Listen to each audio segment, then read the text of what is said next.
Segðu maður, ég bara chilla, This is Get to Know Iceland, episode 1. Today we're gonna talk about the weather in the winter and autumn time.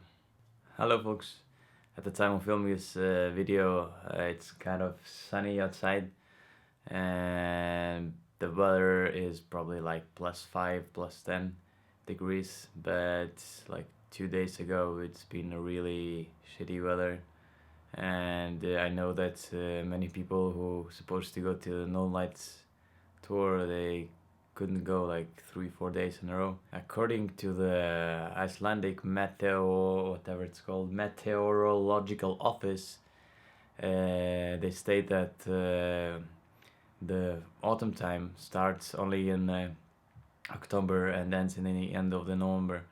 But as I said, it's kind of a really unpredictable weather. You never know when it's gonna rain, gonna be really windy, or maybe even snow, because some days ago in the northern part of Iceland, the place called Öxnadalsheiði, which is located somewhere close to Akureyri, it started to snow suddenly. So as I said, you never know. The winter time is from December, January, February, March. It can get cold, but it's not that cold as you can imagine. Winter times in Iceland in general are quite mild. It very seldomly goes below 0 or 32 Fahrenheit. But yeah, there are some cold days, but it doesn't stay really freezing for a long time. How to dress in Iceland during autumn or winter time? It's kind of very unpredictable here, but you should at least have a raincoat, waterproof pants, socks, woolen socks of course, the hat, gloves, what else, sweater, warm sweater of course, and the boots. I think I can show you mine. These are the boots that I bought recently. Yeah. So let's get into the questions now. Simas from Lithuania has 3 questions about Iceland. The first one is, having in mind prices and weather, could I stay and help some farmers? Yeah, for sure. If you're coming in September, there's a thing called réttir, when the local farmers go to the mountains to collect their sheep to bring them back to the farm during the winter time. So it's very often that they need help from outsiders, and you would be the good case of helping them. So there is this Facebook group that is called Smalavinir, Shepherd's Friends, where the farmers advertise if they need some help. So if you post the question there, I'm definitely sure that you would get some response for them and get a place to volunteer for several days. And there's one more thing, or a Facebook group that I found, which is called Farm and Au Pair in Iceland.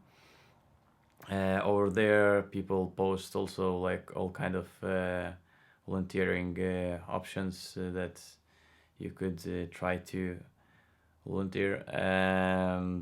They are more like working at the farm, laborious stuff, rather than just picking up the sheep.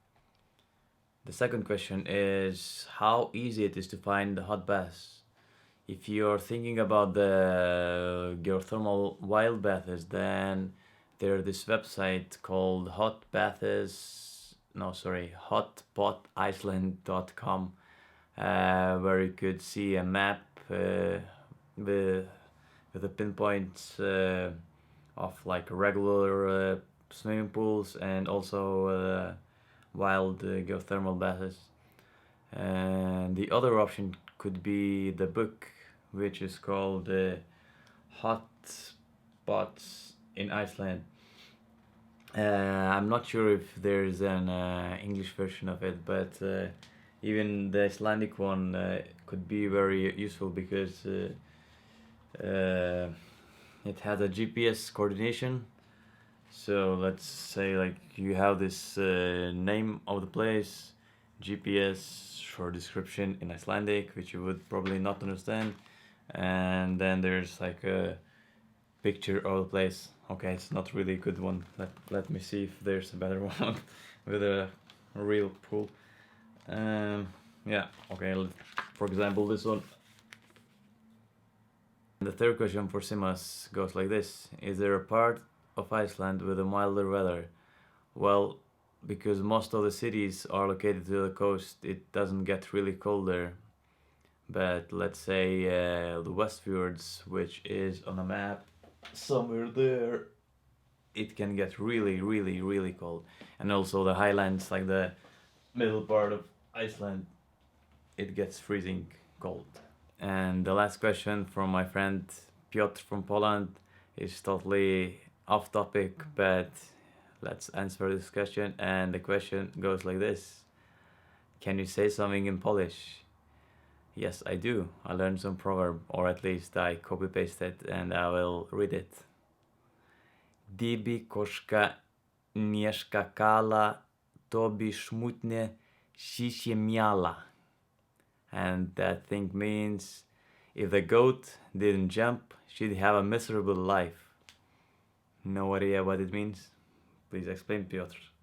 Just because we started talking about Poland, there's something really interesting related to Iceland as well. In Iceland, there are like 10,000 Polish people living, so it's around 3% of the whole Iceland's population.